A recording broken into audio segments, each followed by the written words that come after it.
seen about plant physiology, and today in this session we are going to see, do plants actually sense light? Okay, do plants actually sense light? You would have studied in earlier classes about seed germination. In monocot plants like grass, there is only one first leaf called cotyledon. Okay. In the earlier classes, we have seen about germination. Growing of seeds into a plant is known as germination. What is germination? Growing of a seed into a plant is called as germination. In monocot plants like grass, there is only one first leaf called cotyledon. In grass, there is only one first leaf and is called as cotyledon.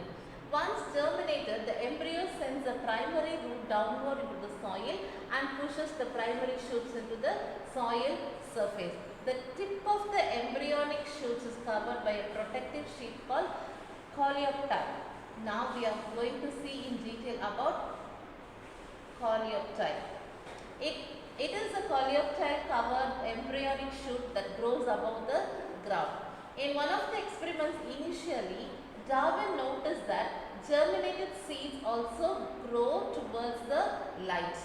Even if the seed is under the soil, it grows towards the light. If in a dark room light is placed in one end and the growing seedlings bend towards the light, the next experiment he carefully removed. Darwin is doing the experiments here. He step by step notices the plant which actually grows and which sends the light. Okay. He carefully removed the tip from growing seedlings. The shoot did not bend towards the light. When he covered the tip with foil, preventing the light from entering, the shoot did not bend. The next step, he covered the elongated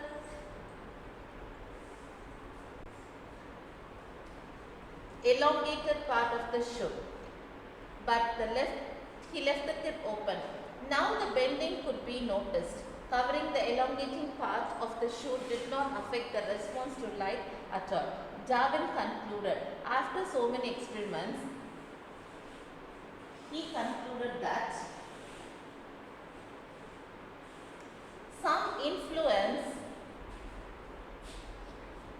is transmitted from the tip to the more basal regions of the shoot, thereby regulating growth and inducing the curvature. This demonstrated clearly that something within the tip of the coleoptile controlled the growth of the plant. He finally concluded that this coleoptile controls the growth of the plant. Okay, Darwin has conducted so many experiments and at last he found that the coleoptile, the tip of the plant, has some relationship between the growth of the seed and the coleoptile. Okay, so we are going to see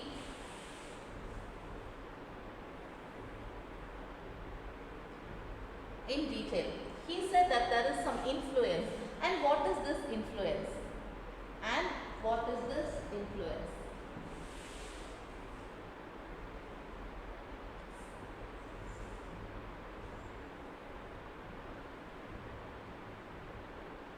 He found that if he removed the coleoptiles, plant growth stopped. And then he inserted a piece of agar and then placed. What is an agar? It is a jelly-like substance used to make sweets and all. Okay, jelly-like sweets. Top of it, the plant again was able to curve towards the light. Hence, this chemical was predicted to be water soluble. He reasoned that chemicals that control the light-sensitive movement moved through agar. So, here are some experiments.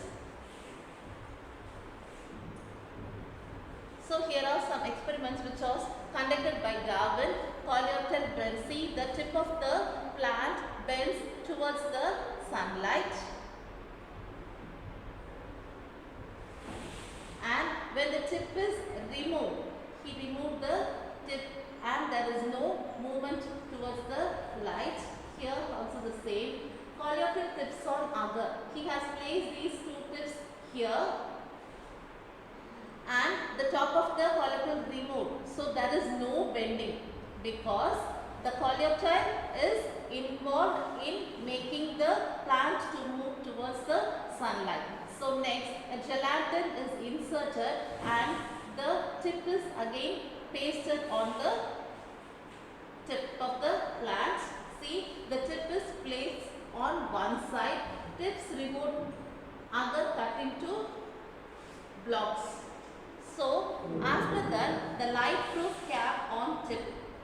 He has placed a light proof cap on the tip, and here also no bending, and here also no bending.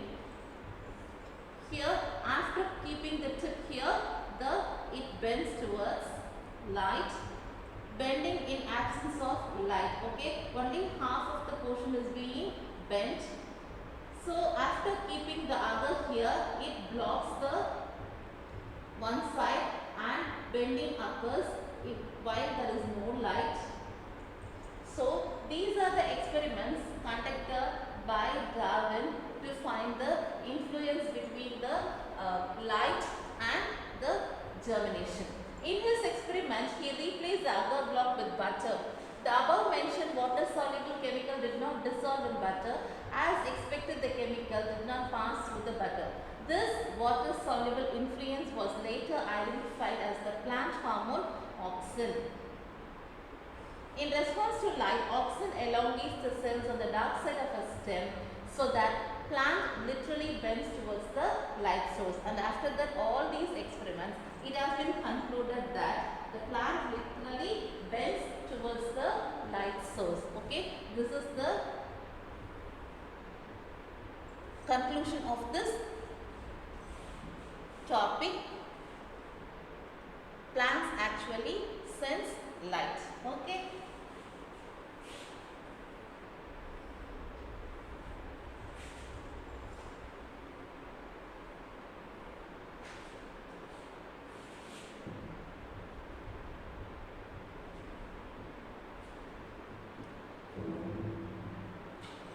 And next we are going to see about types of tropism in plants.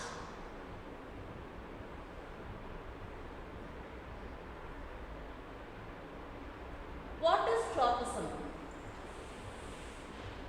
Tropism is a growth movement, the direction of which is determined by the direction of stimuli, and an indirectional movement of plant part to light stimulus is called phototropism. What is phototropism? Unidirectional movement of plant part to light stimulus is called as phototropism. What is heliotropism? Heliotropism or motion of plant parts like flowers or leaves in response to the direction of the sun is known as phototropism. The plant may also respond to gravity. It also responds to gravity and it is known as geotropism or gravitropism. The response to water is called as hydrotropism. So far we have seen about phototropism, geotropism, hydrotropism. Climbing vines to find a suitable support shortly after germination. Once the shoot touches the suitable support, it grows towards the surface it is touching. This is called thigmotropism. Okay, it is seen in climbers. Once it find out the suitable support and it grows, then it is called as thigmotropism. Growth or movement of a plant in response to chemical stimuli is called as chemotropism. Okay, if a plant grows with the movement of a plant in response to chemical stimuli, it is called as chemotropism. During fertilization, pollen tube grows down the style in response to the sugars in the style is example for chemotropism. This is an example for chemotropism. Phototropism towards the light, it is called as phototropism. Towards light, the plant is growing towards the light and it is called as phototropism. Tropism allows plant to get the best conditions for its survival. Tropic movements are slow directional movement towards or away from the stimulus and it depends on growth. Nastic movement is an immediate action. These are some informational bits which is given here. And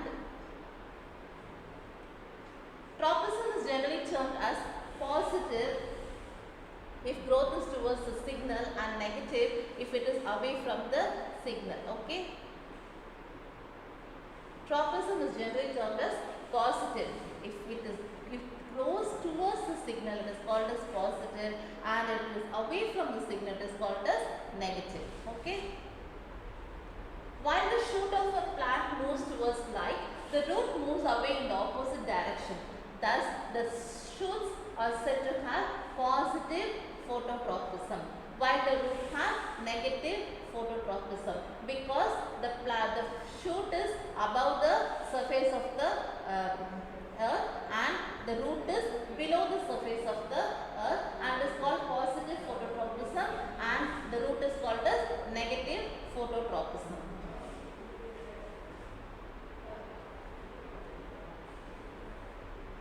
Okay.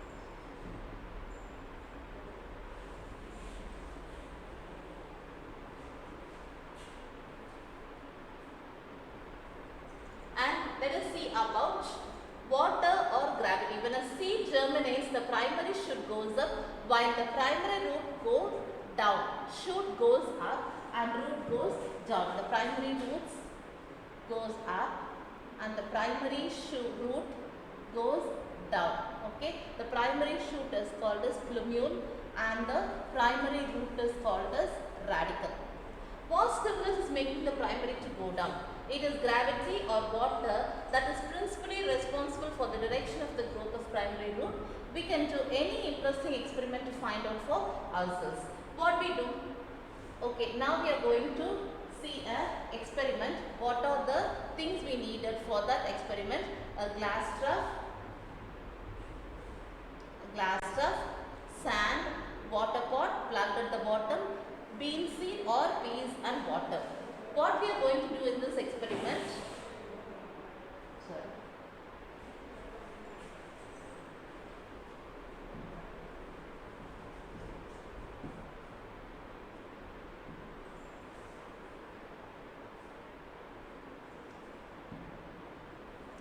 A glass trough is taken and it is filled with sand. A flower pot containing water plugged at the bottom is kept in the center of the glass trough. Soaked pea or bean seeds or placed around the pot in the sand. What do we observe after 6 or 7 days? What do we observe? It will be observed that radicle has grown towards the pot and moisture instead of pouring vertically downward. What we will conclude? It proves that primary root is positively hydrotrophic and hydrotropism is stronger than geotrophism in this case. Let me explain you hydrotrophism and geotrophism. And let us see this experiment here. See water, porous pot, pea seedings, hydrotrophic, curvature, sand. So hydrotropism, this thing makes the root attracted towards it.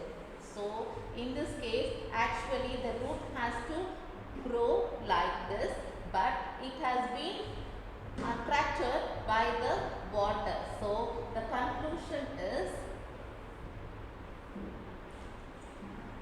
hydrotropism is stronger than geotropism. Okay, can you understand? Hydrotropism is stronger than geotropism. Okay children, have you understand this lesson? Okay, so far we have seen an experiment and some of hydrotropism, geotropism and so many definitions we have learned, and at the end of the lesson I will give you some worksheets. Try to complete this. Let us see you in the next session.